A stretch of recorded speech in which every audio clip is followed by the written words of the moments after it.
임대 관리업체를 끼고 집을 계약했다가 세입자와 집주인 모두 이중계약 등으로 큰 피해를 입었다는 제보가 들어왔습니다. 서로 편하자고 활용한 제도인데 다른 곳에서도 비슷한 일이 벌어질 수 있어서 계약하기 전에 주의가 필요합니다. 먼저 실태를 김민혁 기자가 전해드립니다.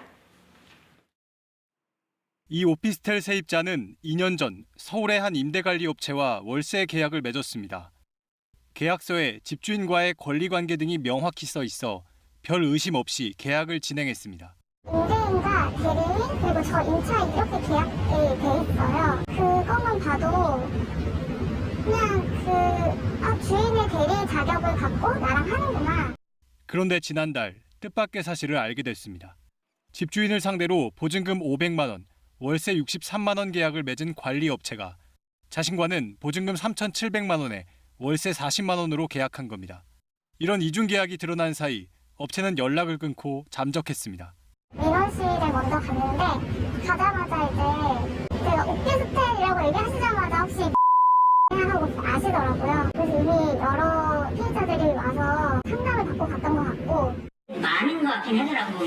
나는 듣기로는 한 100여 세대 정도 들었어요. 업체를 찾아가 봤습니다. 쌓여있는 우편물과 함께 각종 내용 증명이 도착했다는 기록만 보입니다. 아무도 안 계신가요? 여기 금방만 나와요? 한동안 계속 안 나와요? 네, 계약을 중개한 부동산조차 이중계약 사실을 몰랐다고 말합니다. 고소장을 접수한 경찰은 정확한 피해 규모를 파악하고 있습니다. KBS 뉴스 김민혁입니다. 네, 취재한 김민혁 기자와 이 문제 더 들여다보겠습니다. 김 기자, 집주인과 직접 만나지 않고 비교적 이제 편리하게 계약을 하는 방법을 택한 건데 이런 일이 생겼어요. 네, 이게 제도가 국토교통부에서 2014년도에 도입한 제도입니다. 네. 통상 이 집주인 입장에서는 흔히 오피스텔에 투자를 할 경우에 가장 우려되는 지점 중에 하나가 공실 우려잖아요. 그렇죠. 그래서 여기에 맡기게 되면 이 공실 우려 없이 월세도 업체로부터 꼬박꼬박 들어오고 또 건물 관리도 대신 해주니까 여러 이점이 많은 제도입니다. 이런 이점이 있지만 앞서 본 것 같은 지금 사고가 날 수도 있단 말이죠. 네, 피해를 본 세입자 입장에서 보면 관리 회사가 집주인과 맺은 계약보다 월세는 24만 원이 싸고 보증금은 3,200만 원이 더 비싼 거로 이렇게 나옵니다. 네, 차이가 커요. 예, 그러니까 세입자의 경우에는 이 보증금을 더 주더라도 월세를 최대한 싸게 하려고 하잖아요. 그리고 또 반대로 집주인은 월세를 더 받고 싶어하는 그런 경향이 있고요. 그래서 양쪽 구미에 맞게 관리회사가 이중 계약을 맺은 뒤에 이 보증금 차익을 굴리는 건데 이 수익을 제대로 못 내게 되면 사고로 이어지게 됩니다. 네. 결국 이번 사건처럼 관리회사가 잠적을 하게 되면 남아있는 세입자와 집주인끼리 합의를 보거나 그게 안 되면 소송까지 가야 하는 그런 상황이 발생할 수도 있습니다.